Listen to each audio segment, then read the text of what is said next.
Hey Eurovision fans, Angelina Mango has won Sanremo and will represent Italy in Eurovision 2024 in Malmö, Sweden. I'm going to check out her music video and give you my analysis of this entry, discuss the lyrics and the meaning of the song, talk about Italy in Eurovision and their 10-year record.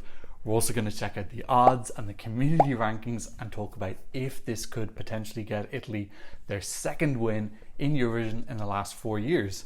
So let's kiki.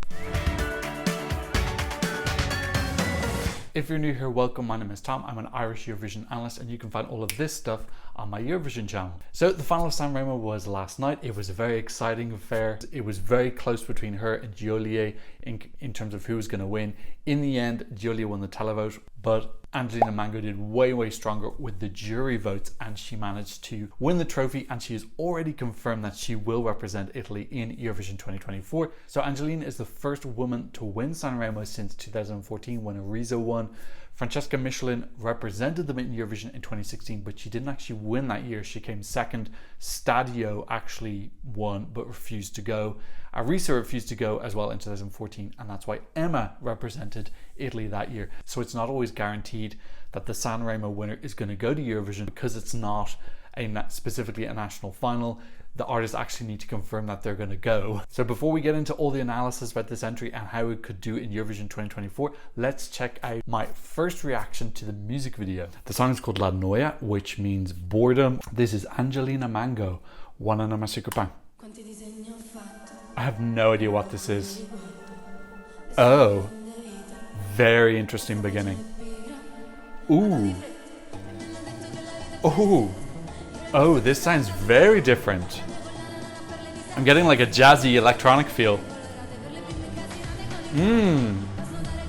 Yeah, wow, very different sound, super unique. I love this slow pan out on these grannies helping her. Oh, that's fabulous. Oh, it's like a kind of grumbling electronic noise. Oh, she's really stunning as well. She's giving his editorial so much. Ah, yes. This has got magic in it. And she's got a lot of spunk as well. She seems really... Oh. Yes, that production. I'm getting circus. I'm getting party. I'm getting a bit of salsa as well. Oh, amazing. It sounds so unusual. I've never heard anything like that before. Oh, stop it, bitch. Oh, yes. Peg me. Oh, yes. That peg hair. Oh. Oh, wow. Oh, this is my winner. This is my winner.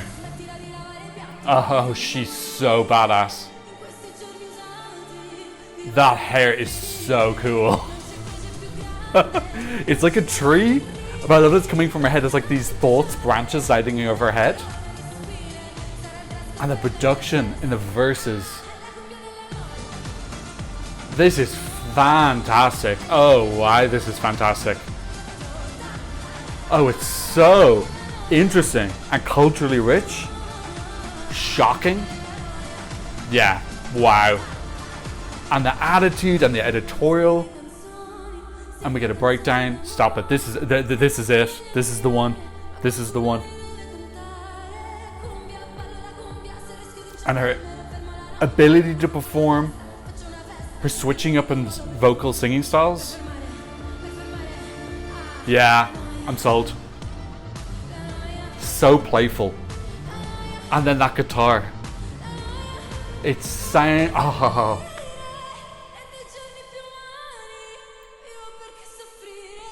Stop, bitch. Stop it. Oh.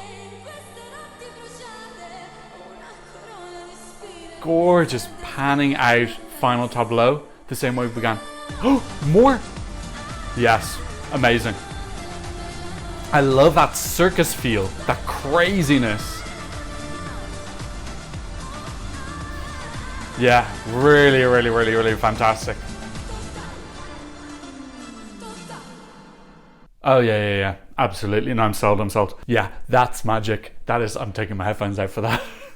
That was so stimulating. That's the number one word I would use for that, was stimulante. Sonically, visually, that chorus, the sound she was using, I've never heard those sounds before. There was almost like a grumbling sound that really did make me think of boredom. Really clever. Those visuals, that hair done out like a tree, like her family tree, or like a branch of knowledge or whatever. It could be so many different things. Really vibrant.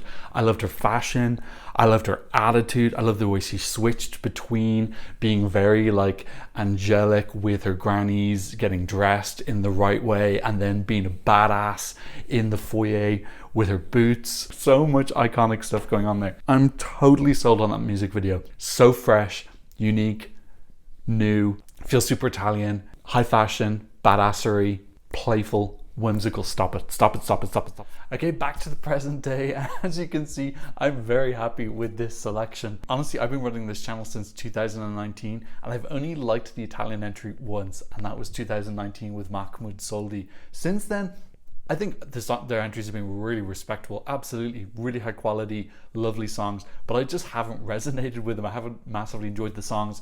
None of them have been in my top 10. It's been this thing in recent years where everyone's been loving the Italian entries, and I'm kind of the grumpy person in the room, the Debbie Downer, the wet willy, who's kind of just not enjoying it as much as everyone else. And it kind of sucks when everyone's really loving something and you're the one who is the odd person out. Usually I just stay quiet about it. Like you may have noticed last year, my very last reaction video released was my Italy video. I waited as long as possible to try and avoid doing it. So it's such a joy and a pleasure for me to really, really love the Italian entry this year. I'm totally on board with this. This is 100% the type of thing I absolutely love in Eurovision, and coming from Italy as well. It's super elegant, it's super classy, there's thought in here. She's giving sass and badassery, but she's doing it in this really gorgeous, independent way. I am so happy that I get to stan the Italian song for the first time since 2019. Okay, let's first talk a little bit about the artist. So Angelina Mango is 22, and she was raised in Lago Negro, which is in southern Italy. And she's the daughter of a famous Italian musician called Giuseppe Mango, who it looks like had quite a lot of albums, and he died when she was 13. So I think this is actually referenced in the lyrics, which we're going to talk about later. Obviously that's a very traumatic thing to happen to you when you're 13. I'm not sure what their relationship was like, but no matter what, it's going to be something that's going to impact you. I think this is her first ever Sanremo. She was in Amici di Maria de Filippi, which is like a talent contest where a lot of the people who do well in that end up going into Sanremo. And this is the first female to win Sanremo since 2014, which some people might think is an odd thing to bring up. But for me, this is one of the things I've talked about in this channel in recent years, is how I feel like females can really do well in Sanremo. Just the structure of it and who watches and how the televote is done, it definitely favors these kind of like handsome, stylish, emotionally available male artists who have these kind of very hardcore fan bases, where they can kind of send like an okay song and just kind of automatically get to the top 5, where some of the female artists can send amazing songs and just they're not going to do as well. So I've discussed this at length with people in my comment section on all my previous Italy videos. I don't want any woman to be given a place. I just want it to feel like if they have a good song, they've got a chance to make the top 5. And this year felt like that. I felt like the top 5 was pretty fair. Angelina and Annalisa having fantastic songs, and they made the top 5. That's just normality for me. So this is what I've been saying. I'm really, really happy that not only did 2 women make the top 5, but Angelina also won as well. I think this will help the contest in the future, that women feel like they've got a chance to make the top 5 and win. Angelina's proven it, and hopefully this will change things going forward. So this is a pretty big deal for me as an outsider watching Sanremo. I'm not Italian, I don't own Sanremo, but from an outside perspective, I think this is really healthy for the contest. Okay, let's talk a little bit about the song and the lyrics. So first of all, the song is 3 minutes and 7 seconds, so she is going to have to chop off 7 seconds. That's not too bad. It's much better than if you've got like a 4.5 minute song and you're having to get rid of like half of it. So yeah, she can chop off 7 seconds, no problem. But I do really like the structure of the song. I love the intro, the kind of like choral intro, the choral outro, and then you get the surprise last chorus. So I do want them to keep those bits. I don't actually know what they chop out, maybe 1 or 2 lines from the verses. But yeah, this song is awesome. It sounds so fresh and new to me, and it might not be because I know she's pulled on some references from cumbia music, which is a folk dance music tradition from Latin America. I believe it originates According to Wikipedia, it originates in funeral traditions in the Afro-Colombian community. She actually mentions that in the lyrics, so maybe there's an element of that sound in it, but overall just the production of it sounds really rich to me, really fresh and original. To me, as someone outside of Italy, these are sounds I haven't heard before, and it's really striking and interesting. And when that chorus drops, you saw my reaction, it made me just go, whoa, what is happening? This is really cool and interesting. And that paired with these really elegant, sophisticated visuals makes me think I'm having this like wild, luxurious experience. It's a very exhilarating package. I think it's really, really great. I love this song. I've already downloaded it. I'm listening to it. I'm not even trying to learn the words because I do like the lyrics. They're very playful. This isn't like an obvious formulaic song type or saying. She's taken some risks in the writing. It's a little bit left field, and I love those entries that just think outside the box. Let's talk a little bit about the lyrics. So this La Noia means the boredom or boredom. I drew so many drawings, I stay here and look at them, none of them come alive, this page is lazy. So I'm imagining this is her talking about when she's in this small town in Italy. I think it has a population of around 5,000 people. I was given colored beads for the little girls messed up with trauma to untangle slowly with age, yet I am a pure one. Look, no drama. I almost changed city again, because if I stay where I am, then I get the boredom, the boredom, the boredom. Awesome, really cool. This is like a real thing, you know, small town life. Some people want the excitement and thrill of being kind of in the big city. So this is like a real life experience that's kind of very universal. And then halfway through the song, we get this reference. It's the cumbia for boredom. It's the cumbia for complete boredom. So this is a reference to this music style from Latin America. This is my favorite part of the song. So many people see the bad in things, the urge to run away as soon as they start talking. And I'd like to tell them I'm doing fine, but then they look at me wrong. I really like that. So I imagine this as a reference to possibly her father dying, but just generally when people are expecting her to feel sad, but she doesn't. And she feels like it's weird if she says, actually, I'm okay. There's nothing wrong with me right now. But then people look at her weird, like, you should be sad. And she's like, okay. So then she says, so I say it's hard to get by. Business, they talk about business. Meanwhile, I close my eyes while I sign contracts. Princess, they call you princess. And actually in the music video, when she says this line, she does a little bit of an eye roll. So there's a slight feminist empowerment thing here, saying like she doesn't like being talked down to, called a princess. And I got that a lot in her performance style as well from Sam Rainbow, where she's kind of like a little bit fighty, but she's still elegant. It's like elegant fighty and like kind of keeping that badass attitude, but she's tough. She's standing up for herself. I really like that. So you write songs? Yeah, I love songs. I don't want to bore you, but someone's got to sing them. Cumbia, I dance the cumbia. If I risk stumbling, she fell on the stage, by the way, so that's kind of iconic. At least it'll stop the boredom. So I party, because it's the only way to stop the boredom, This is a little bit of her life story, but there's also like a universal message that a lot of people can get. I've been really getting on some of the songwriters this year about how bad their lyrics are, which I'm going to keep doing. Some people just need to raise the standard of the lyrics. It is not that difficult to write about a real life experience or anything that's touching your life. Put a little bit of poetry into your lyrics. This is total poetry. This is interesting. She's doing it in a funny way. I'm missing on some of the poetry because obviously this is the translation, whereas in Italian, she's going to be playing with rhyming, assonance, and all these type of things. This is the standard of lyrics that I think Eurovision top 5 countries should be aiming for. No love from above, no rain and pain, no fire and desire. La cumbia, the cumbia of boredom. That's much better. Okay, so what do I think about this staging for Eurovision? And this is where it gets really exciting, because one of the things about Sanremo, again, it's not a national final, and because of that, it's a little bit different.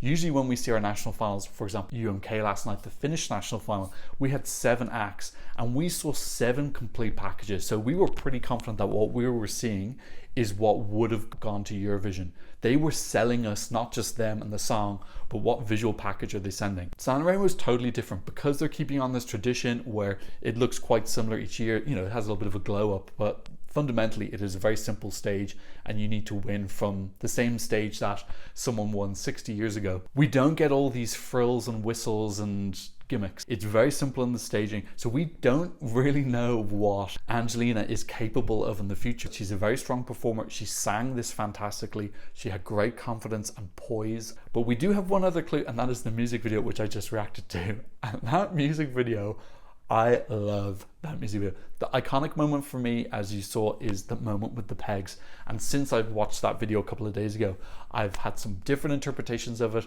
especially reading the lyrics and how she's feeling a little bit trapped in the constraints of her life. I think this could have a connection with her being pegged. So she's tied to this clothesline by who she is, and she could pull away, like she could just pull herself off the peg line, but it will probably hurt. So maybe there's this element of, if she removes herself from this boredom situation, i.e. moving away from her hometown, it'll be painful for her to do, but she could do it if she just kind of ripped it off like a band-aid.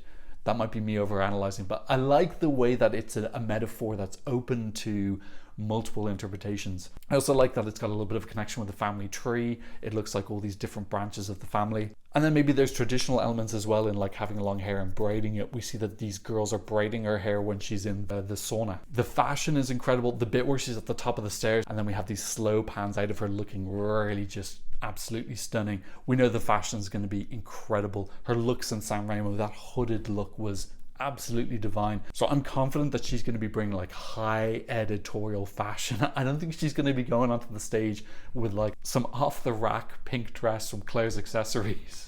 She's going to be going in like head to toe Italian high fashion. Måneskin had these awesome leather fashion as well. So this is one of the things I love from Italy, is that the fashion always really cool, a little bit avant-garde. So I'm really excited for that aspect. In terms of what they could do in the actual staging, I like this element of her being dressed in a way that she's quite constrained, that we had at the start when we had the elderly women putting things on her and fussing about her. I think they could do the thing with the pegs. If they set it up and had her in a loose cap that she could slip out of, that could be a way for her to start, like an opening tableau of her with the hair starting the song and people fussing around her.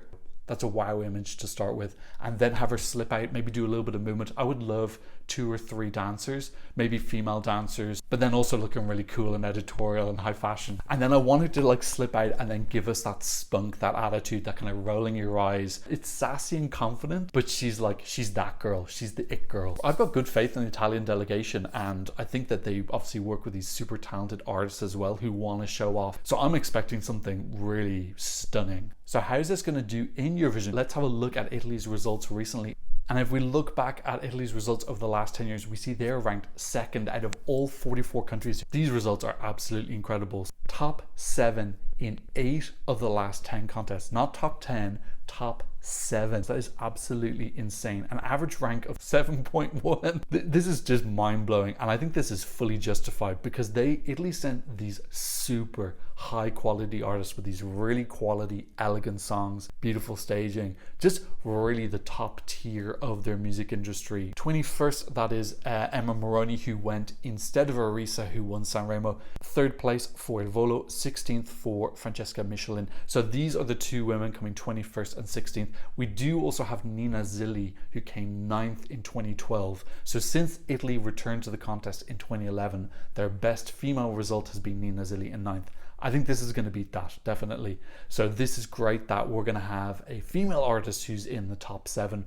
All of these other results are male lead vocalists. We have had this streak of 6 years in a row with a male artist, so it's really great to have a female representation because there are so many super talented female artists in Italy. This is a fantastic opportunity for Angelina to be hitting home runs at the same degree that the male Italian artists have been. So how do I think this will do with the juries? I think that they'll really respect this. I think it's going to look stunning because we're going to get something of the quality of the music video. The song is super unique. It sounds amazing. I can see why the juries would mark this down, other than the fact it's just not their personal taste.